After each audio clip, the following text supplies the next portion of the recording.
Hello everyone and welcome back to the YNR CBS Spoiler Today channel. Please hit that subscribe button and give this video a thumbs up right now. Because what is about to detonate in Billy Abbott's life is not just a legal crisis. It is a personal reckoning arriving from the one direction he never fully protected himself against.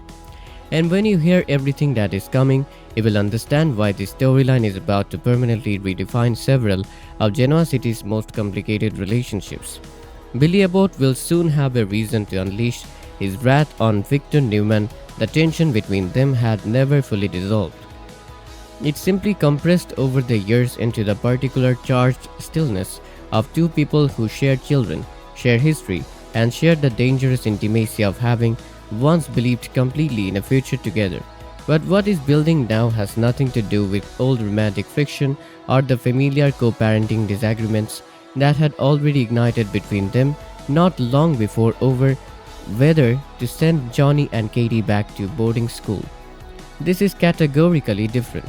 This is Billy's freedom on the table, and Victoria's choice about how to respond to that reality is the betrayal he will not recover from quietly.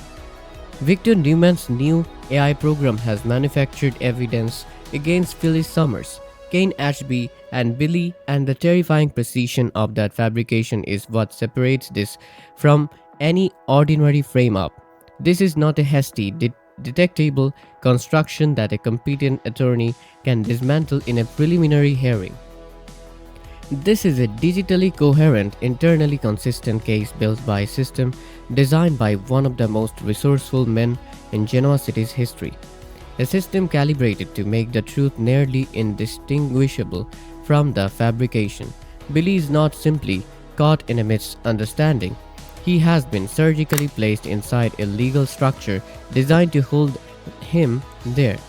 And Victoria, who attempted to downplay his involvement in the May 3rd episode, has made a calculated choice to let that structure stand. Christine Blair stepped in early enough to deliver a warning that could not be misread. Things could get messy, and messy hair carried legal weight that would not be easily managed. Victoria received that warning with the composed, unreadable stillness that she had always been capable of when processing information she had already partially accepted. She did not immediately mobilize, she did not instinctively reach toward protecting the father of her children. And when Kane's arrest arrived, confirmed by preview footage for the week of May 4th through 8th, as the first visible movement in a sequence always designed to include Billy, whatever window had existed for intervention was already closing. The arrest happened in front of Sally, and that detail is not incidental. It is the detail that transforms this from a legal event into a defining moment. Sally Spectra, already navigating the enormous emotional weight of an unexpected pregnancy, stood in the raw aftermath of watching Billy led away in handcuffs, her mind trying to hold simultaneously the man she loved and the unrecognizable image of being removed from the life they were in the middle of building together. In the final seconds before the police car door closed, Billy looked at her, a look that attempted to carry everything words could no longer deliver, and Sally absorbed it with the particular stillness of someone whose floor has been reclassified as uncertain ground. The promise Billy had made to Sally was not casual, and both of them understood that fully. He had not offered it as the reflexive reassurance of a man saying what that moment required. He had offered it with the specific weight of someone who knew his own history of failure and was attempting, this time, to build something genuinely different. To become, through sustained and deliberate choice, the man that Sally and their unborn child would be able to depend on without doubt. That promise was now being tested in the worst possible conditions by a force neither of them had designed and neither could have anticipated, and the cruelty of the timing was not accidental. Victor Newman's ability to locate the precise moment of maximum vulnerability in an opponent was not incidental to his success. It was foundational to it. The manufactured evidence carried a particular disorienting quality that Billy had not been prepared for. It was not obviously false. His attorney laid out what they had been able to access of the case, and Billy reviewed it with the sick recognition of someone reading a version of events that used real coordinates to construct an entirely fabricated map. The digital trails had the internal consistency of actual activity, the timestamps were coherent, the connections between them.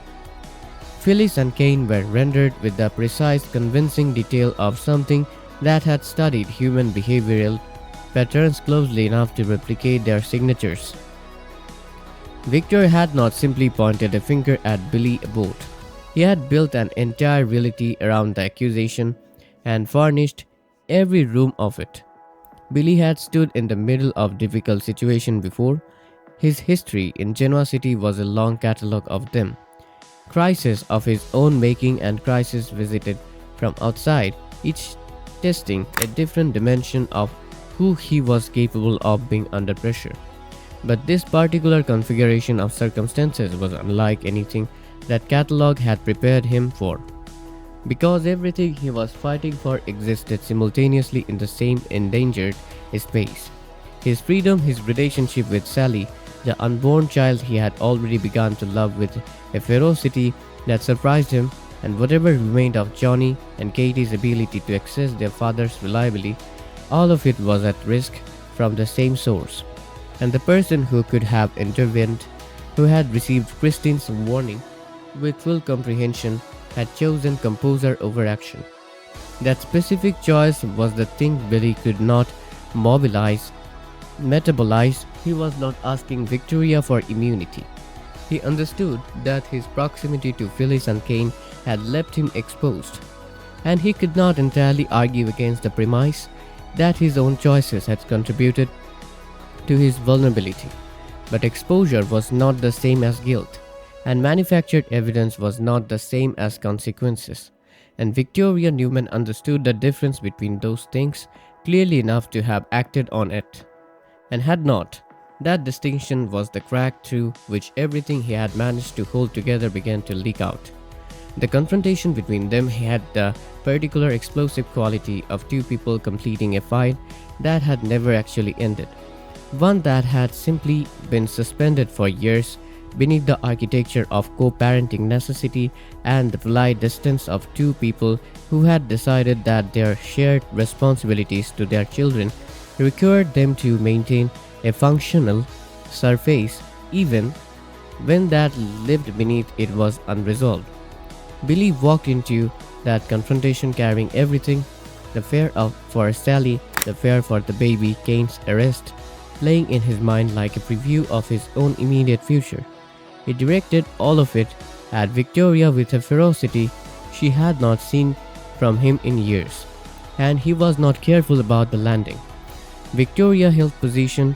This was perhaps the most Victoria Newman thing she had ever done, receiving his fury with a composure that was not indifference but was, from Billy's perspective, indistinguishable from it, and then presenting him with the case for her own position in the steady, measured register of someone who was convinced herself completely of the correctness of her choices. She cited his decisions. She pointed to the pattern, his entanglement with Phyllis, his proximity to Kane's schemes, the recurring habit of finding himself adjacent to catastrophe and then requiring rescue. She was not entirely wrong. That was precisely what made her position so impossible to receive. Because yes, Billy had made choices that left him exposed, but manufactured AI evidence was not a consequence. It was a weapon, and she was asking him to accept a weapon as though it were justice. Billy asked her about Johnny. He asked her in the middle of the argument what she intended to say when their son, already asking confused and innocent questions about why his father had been taken away by police, needed an answer that made sense. That question landed differently than anything else he said. Victoria had prepared for his anger. She had not fully prepared for the specific acoustic frequency of a father asking about the children they were supposed to be protecting together, and she felt it arrive in a place that her professional composure had not successfully fortified. Johnny's questions were the fracture in Victoria's architecture that she had not anticipated. She had built her justifications on the solid foundation of corporate logic. Consequences, choices, the long game calculations that characterized the Newman approach to any crisis. Those justifications held together when examined from a professional distance. But a child's question, direct, unadorned, too young to apply sophisticated reasoning to adult betrayal, had a way by bypassing every layer of composed rationalization and arriving somewhere more foundational. She kept returning to the conversation with Johnny in the hours afterward, replaying his exact phrasing, feeling the discomfort of not having a clean answer available, and understanding for the first time the full texture of what she had set in motion. Sally's interior reckoning in the days following the arrest was conducted with the precision of someone who had learned through every previous chapter of her own history that emotional impulse and clear-eyed analysis were not the same thing, and that conflating them had cost her enormously in the past. She replayed the moment of the arrest again and again, not from masochism, but from the instinct to understand it fully, to read every available piece of information from a scene that had happened too quickly for her to process in real time. The look Billy had given her from the police car, the specific expression, the apology beneath the fear, beneath the desperate attempt at reassurance, she had held that look alongside everything she knew about who he was and what he had actually done. And what she found there was not the face of a man who had orchestrated a conspiracy. It was the face of a man who had been orchestrated into one. She did not arrive at loyalty through uncritical devotion.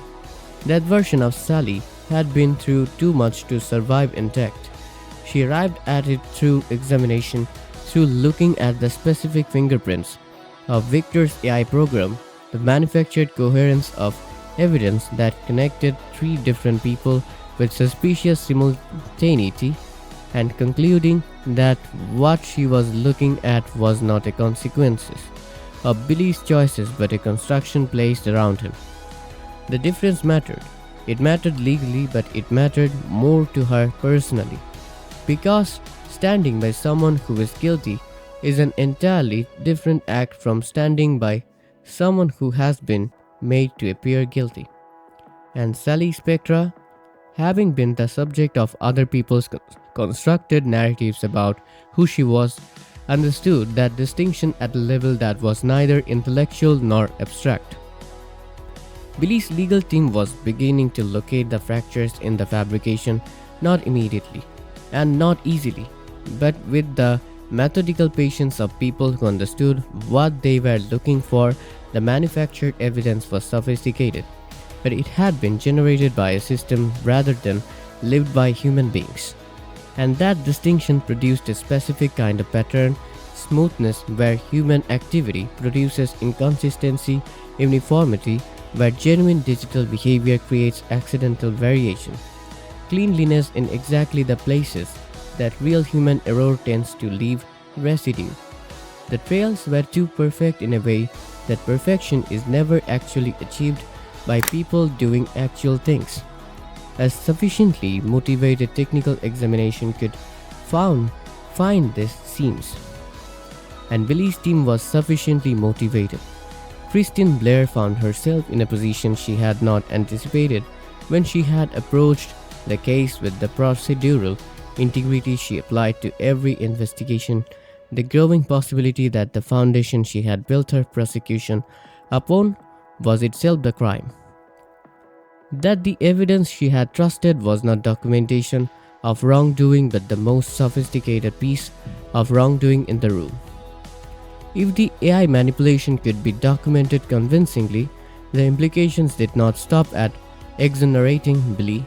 They reached directly to Victor Newman and to the question of what Genoa City's most powerful man had been willing to do with a technology that most people had not yet understood could be weaponized at this level.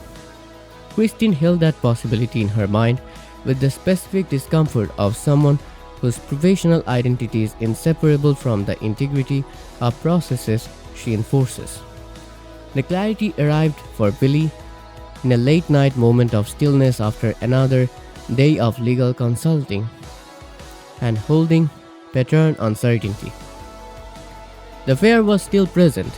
It had not resolved and would not resolve until the situation resolved. But something shifted in his relationship to it. He had been circling the same terrors, each rotation covering the same ground. Prison missing the birth, Johnny and Katie growing up with a version of their father assembled by Victor Newman's AI. And then the circling simply stopped. What replaced it was not confidence. It was something quieter and more durable than confidence. A clear, grounded understanding of exactly what he was fighting for and exactly what he was unwilling to sacrifice. He was going to challenge Victor directly. He was going to demand accountability from Victoria with a steadiness that his previous confrontation had not possessed. And he was going to be there, physically, consistently, reliably there, for Sally and for the child who had not yet arrived but was already in every way that mattered. The most important thing he was fighting to protect, Sally's decision crystallized with the same quiet certainty that had characterized her best moments. The ones where she chose not from fear or from need but from a values-based clarity that external pressure could not dislodge. When she visited Billy and their eyes met across that particular distance, what passed between them was not performance, it was two people who had looked honestly at everything that destroyed them and decided. With full information to stay, they had not have a plan, they did not have guarantees, they had the specific powerful determination of people who have identified what is worth fighting for and are no longer willing to pretend otherwise. The determination held between them in a room designed to separate people felt like the most structurally sound thing either of them had possessed in months. What Victor Newman has set in motion with his AI program is a revelation that extends far beyond the storyline immediately legal crisis. He has introduced into Genoa City the specific destabilizing possibility that powerful digital fabrication can construct guilt around an innocent person with sufficient convincingness to move law enforcement if Billy's team succeeds in surfacing that the truth with documentable specificity. The case that follows will not simply clear three names, it will open an examination of Victor himself that reaches into the foundation of how he has been operating. And that examination, once opened, will be difficult to close on his terms. For Victoria, the cost of her composure is still accumulating. She has maintained her position with the discipline of someone who has made peace with her own reasoning. But the human evidence pressing against that position, her son's questions, Billy's devastation, the growing legally instability of a case she allowed to proceed, is applying pressure to justifications that were not built to hold indefinitely against that kind of weight. For Sally and Billy, this is the test that reveals whether what they have built together is structural or provisional. Early evidence suggests it is structural, and that in a city built on impermanence is the most genuinely surprising development in the room. In my opinion, the most significant thing this storyline reveals is not what Victor is capable of. Genoa City has always known the answer to that. But what Victoria chose when the choice became genuinely costly, she did not act from ignorance, she acted from calculation, and that distinction will follow her into every conversation she has with her children from this point forward. Whether she acknowledges it or not, Billy fighting back is expected. Billy fighting back with this particular clarity, for these particular reasons, at this level of stakes, that is the version of him worth watching. Because something tells me the real reckoning hasn't arrived yet. And when it does, it won't come from a courtroom, it will come from the quieter, more permanent place where loyalty is measured after the crisis has passed, and people have to live with what they chose when it mattered most. Victor built a machine designed to eliminate a threat. Victoria let it run, and Billy and Sally are standing in the wreckage of someone else's calculation, choosing each other anyway, with the baby on the way and the legal battle just beginning to reveal what it is actually built on. Stay close to this story because when the AI fabrication resurfaces fully and the truth of what Victor constructed becomes undeniable, the fallout will reach every corner of Genoa City. And no one, not Victor, not Victoria, not Christine Blair, will be standing in exactly the same place they are